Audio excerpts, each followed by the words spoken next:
پینوکیو.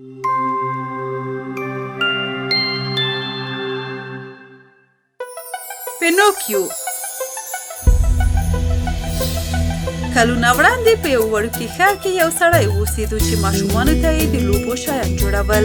د دغه سړي نوم جیپیټو و. هغه به لرګین شیان جوړول او بیا به یې خرڅول. ټولو ماشومانو به د هغه د لوبو شیان خوښول.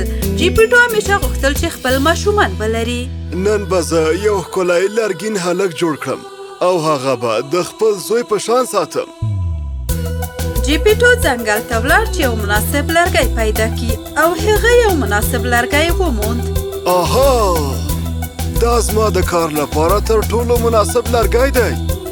جیپیټو لرګی لکه ماشوم په اوږه کړ او کور ته یې وړو. هغه لرګی په میز کېښود او په توږلو یې شروع وکړ.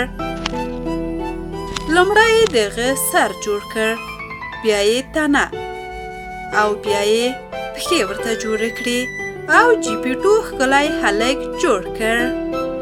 اوه، څومره ښکلی هلک مې جوړ کړ. زویه، تا ماته زما وړکوالی رایاد کړ. زه تا په هیڅ چا نه خرڅوم. زه به پر تا پینیکیو نوم کېږدم. زما زویه. شپه شوه. جیپیټو د پینیکیو څنګ ته ویده شو. جیپیټو په ژور خوب ویده شو ځکه ټوله ورځ یې کار کړی و او ستړی شوی و. ناڅاپه یوه ښاپیرۍ راښکاره شوه. جیپیټو، تا په خپل کار سره ډېر ماشومان خوشحاله کړي دي. اوس به زه تا ته به د دې ښه کار لپاره ځانګړې ډالۍ درکړم. جادوګرې ښاپیرۍ خپله جادویي لکړه پر پینیکیو تېره کړه او چې ګورې لرګین هلک حرکت وکړ. هلک له خپلې بسترې توپ کړ او ښاپیرۍ ته یې درناوی وکړ. مننه ښاپیرۍ، تا ماته ژوند راکړ. اوس زه قدم وهلی شم، نڅا هم کولی شم. هو، اوس ته ژوندی شوی خو ته به د یو ښه ماشوم په څېر چلند کوې. خپل پلار به نه ځوروې او هرې خبرې ته به یې غوږ نیسې. که داسې دې وکړل زه به درته یوه ښکلې او ځانګړې ډالۍ درکړم. اوه، رښتیا؟ زه به تل د خپل پلار خبرې ته غوږ نیسم. پلار دې ویده دی. هغه مه راویښوه، پرېږده چې سهار دې په لیدو حیران شي. په سبا یې کله چې جیپیټو راویښ شو ګوري چې پینیکیو یې څنګ ته ناست دی. هغه حیران شو. اوه زما خدایه، زما ګوډۍ را ژوندۍ شوه. الله! هو پلاره، زه ژوندی یم. جیپیټو پینیکیو په غېږ کې ونیو. زما هیڅ باور نه کېږي. زه هېڅکله دومره خوشحاله نه وم. جیپیټو او پینوکیو په خوښۍ وخت تېراوه. داسې ورځ هم راغله چې پینوکیو باید ښوونځي ته ولاړ شي. پلاره، اوس نو باید د نورو ماشومانو په څېر زم ښوونځي ته لاړ شم. اوس نو ماته کتابونه او پنسلونه راوړه. هو، خامخا به یې راوړم. ډېر ژر به یې راوړم زویه. جیپیټو کافي پیسې نه درلودې چې ماشوم ته کتابچې او قلم واخلي. هغه خپل جاکټ خرڅ کړ او پینوکیو ته یې ورکړې. مننه پلاره، خو تا خپل جاکټ څه که؟ فرق نه کوي زویه، ما نن هیڅ نه دی اغوستی. زما نه خوښېږي چې نور یې واخوندم.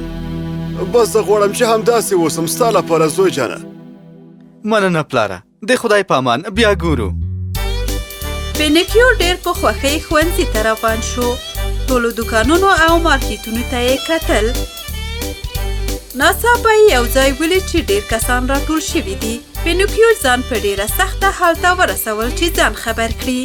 هغه له رنګونو ډکه خیمه ولیده. دا د سرکس خیمه وه. یو مسخره دروازې مخې ته ولاړ و. پینوکیو غوښتل چې خیمې ته ننوځي خو هغه پرې نه ښود. ته له ټکټ څخه پرته نشې تللی بچیه. پینوکیو څو شېبې فکر وکړ او پیسې یې راویستلې. دا پیسې واخله او ټکټ راکړه. مسخره هغه ته ټکټ ورکړ او پینوکیو په حیرانتیا خیمې ته ننوت. خیمه کې یو جادوګر جادویي ننداره کوله او بل لور ته یو خرس پر سایکل سپور و. پینوکیو ډېر حیران شوی و. واو، څومره ښکلی ځای دی. پینوکیو د لوبو سټیج ته نږدې شو. جادوګر هغه ولید. اوه، دا خو ژوندۍ ګوډۍ ده. زه به هغه ونیسم او په خپل سرکس کې به یې ولوبوم. اوس به زه نور مړو ګوډیو ته ضرورت نه لرم. د نندارې له پای ته رسېدو وروسته جادوګر پینوکیو له وتلو منع کړ. اوس له سرکس څخه مه وځه. نور به ته د دې سرکس غړی یې، زما ژوندی ګوډی. ما پرېږده چې ښوونځي ته ځم. زه غواړم ښوونځي ته لاړ شم. نو ته ولې د ښوونځي پر ځای دلته راغلی؟ وبخه، ما خپل پلار ته دروغ ویلي. پلار مې ماته د کتابونو لپاره پیسې راکړې وې او ما پرې د سرکس ټکټ واخیست. زه به دا کار بیا ونه کړم. ما پرېږده چې لاړ شم. ځه او ښه هلک شه او پلار ته دې بیا دروغ ونه وایې. د سرکس جادوګر هغه ته 5 طلایي سکې ورکړې چې کتابونه واخلي. اوه مننه، ته ډېر مهربانه یې. پینیکیو سکې واخیستې او په خوښۍ یې منډه کړه. لاره کې ورسره حریصه ګیدړه او ظالمه پیشو مخ شوه او پینوکیو یې ودراوه. لرګین هلکه، دا چیرته په منډه روانې ها؟ زه مارکیټ ته ځم چې ځان ته کتابونه واخلم. ښوونځي ته کتابونه؟ ولې په دې پیسو برګر نه اخلې زویه؟ او شیدې او آیسکریم څنګه؟ او موږ سره یې یو ځای شریک که.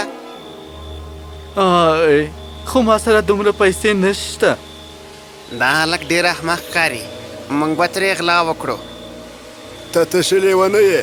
تا سره 5 طلایي سکې دي چې ته پرې د پیسو ونه ماخیستی شې. اوه، دا ممکنه ده؟ هو، ولې نه؟ هو، له ما سره راځه، زه تاته یو ښه ځای ښیم چې هلته دغه طلایي سکې وکاروې. پینیکیو د هغوی خبره ومنله او د ګیدړې او پیشو پسې روان شو.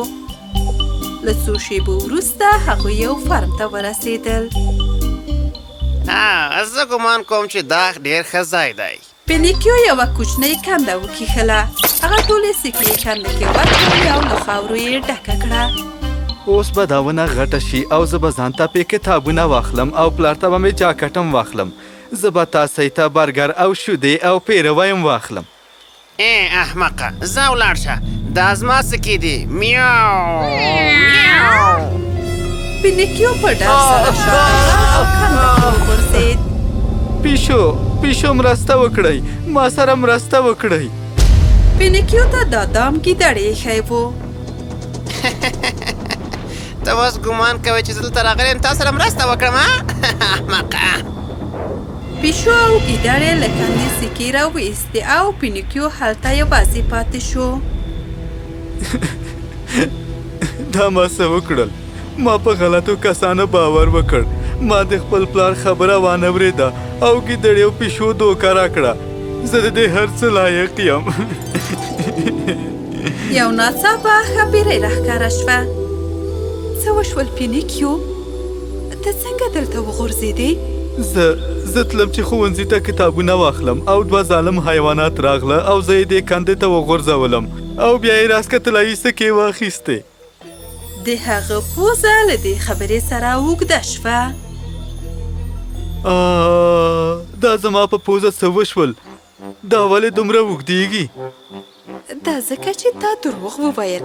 هر کله چې ته دروغ ووایې ستا پوزه به اوږدېږي. پینیکیو وشرمېدو او ټول داستان یې وویل. هغه کله چې په رښتیا ویلو پیل وکړ نو پوزه یې بېرته نورمال حالت ته راغله. اوس چې تا رښتیا وویل نو زه به دې ازاده کړم تر څو خپل پلار خواته ولاړ شي. جادوګرې ښاپیرۍ خپله لکړه وښوروله او پینوکیو بهر راووت. مننه ګرانې ښاپیرۍ. خدای دې در باندې ورحمیږي. ښه هلک شه او بیا دروغ مه وایه. پینوکیو کور ته روان شو او لاره کې خپل ملګری رومیو ولید. ودرېږه پینوکیو، دا چېرته په بیړه کې روان یې؟ راځه له ما سره لاړ شه. زه د لوبو نړۍ ته روان یم، راځه که نه؟ د لوبو نړۍ؟ هغه چیرته ده او زه ولې هلته لاړ شم؟ هغه ځای د لوبو له سامان څخه ډک دی، له خوږو، له چاکلیټو، له هر څه ډک دی. هلته پلار او مور هم نشته او هیڅوک مو له لوبو څخه خبره کوی نشي. راځه چې لاړ شو. دا خو ډېر ښه ښکاري. راځه چې لاړ شو. پینوکیو له ملګري سره یو ځای د لوبو نړۍ ته ولاړ. پینوکیو او رومیو د خوږو په خوړلو او په لوبو کولو پیل وکړ. څو ورځې د لوبو نړۍ کې پاته شول. یوه ورځ پینوکیو احساس وکړ چې په بدن کې تغییرات رامنځته شوي. هغه لکۍ پیدا کړه او د خره غوندې یې غوږونه اوږده شول. په ما څه شوي؟ دا هر څه د دې ځای په خاطر په ما کېږي، زه پوه شوم. هلته لرې یو سړی ولید چې په خره سپور دی. منډه که منډه که، زه به تاسې بازار کې خرڅوم. پینیکیو پوه شو چې دا کوم چل دی. د لوبو نړۍ کې د خرو یو سوداګر و چې ماشومانو ته به یې خواږه او چاکلیټ ورکول او هغوی بیا ورو ورو په خره بدلیدل او بیا به یې بازار کې خرڅول. پینوکیو په منډه له هغه ځایه ووت. هغه په مارکیټ کې د جیپیټو په اړه د خلکو خبرې اورېدلې وې. تا واورېدل؟ جیپیټو په ټول کلي کې د خپل زوی پسې وګرځېد، خو دلته یې پیدا نه کړ او اوس د سمندر خواته تللی دی. او ما خو دا هم واورېدل. څومره بد! پینوکیو چې دا هر څه واورېدل نو ډېر خواشینی او د ګناه احساس یې وکړ او منډه یې وکړه، ځان یې د سمندر اوبو ته وغورځاوه. هغه د خپلو ګناهو د پاکولو لپاره اوبو ته ټوپ کړی و، نو هغه بیرته نورمال حالت کې ستون شو. نه یې لکۍ وه او نه یې هم اوږده غوږونه ول. هغه له لرګي نه جوړو لامبو یې وهله او روان و، خو نه پوهېدی چې کومې خواته روان دی. چې په دغه وخت کې اوبو کې یوه غټه خوله راښکاره شوه او هغه یې ژوندی تېر کړ. دا غټه خوله د نهنګ وه. دا زه چیرته یم؟ دلته هر څه تیاره دي. او پلاره، دا ما څه وکړل؟ کاش چې تا سره مې یو ځل لیدلی وای. ولې نه زما زویه، زه هم دلته یم. پلاره! پینوکیو! پلار او زوی یو بل ته غاړه ورکړه. ما وبخه پلاره، ما تا ته دروغ وویل او ټولې پیسې مې په سرکس کې مصرف کړې. پینوکیو پلار ته هر څه رښتیا وویل. هیڅ خبره نه ده زما زویه، ما ته وبخلې. اوس نو باید موږ له دې ځایه وتښتو. مګر څنګه؟ پلاره، تا سره ګوګړ شته؟ هو. او دلته د کښتۍ یو ډېر لرګي دي د نهنګ په ګېډه کې. هو، ما به همدا لرګي سوځول او هغه کبان چې نهنګ خوړل ما په همدې لرګیو پخول او خوړل مې. سمه ده، موږ به دلته ټولو لرګیو ته اور واچوو چې د نهنګ ګېډه له لوګیو ډکه شي او پر خولې او پوزې وباسي. ډېره ښه مفکوره ده پینوکیو، ما باید مخکې دا فکر کړی وای. هغوی د لرګیو یو انبار راټول کړ او اور یې ورته واچوه، خو څنګه چې د اور لمبې پورته شوې نهنګ ته ټوخی ورغی او جیپیټو او پینوکیو یې بهر ته وغورځول. دواړه ساحل لور ته په بیړه لامبو وهله. پینوکیو، تا موږ وژغورلو. دا زما دنده ده، ته زما پلار یې. اوه، زه په تا افتخار کوم. جادوګره ښکارپیرۍ راښکاره شوه. پینوکیو، تا آخر دا ثابته کړه چې یو ښه زوی یې. تا خپل پلار وژغورو. ما تا ته مخکې ویلي وو چې ځانګړې ډالۍ درکوم. ښاپیرۍ خپله جادویي لکړه پر پینوکیو تېره کړه. لکه چې وهل کېږم او زما پوستکی، زه انسان کېږم. زما د زړه درزه. او ښاپیرۍ، تا ما ته زما زوی راکړ. ستا له مهربانۍ څخه مننه. دا هر څه ستا د ښه کار لپاره دي. کله چې ښه کار کوې بیا ټول کائنات در باندې د رحمت باران کوي. همدا و چې پینوکیو او جیپیټو خوشحاله ژوند وکړ او ماشومانو ته یې نور د لوبو سامانونه جوړ کړل.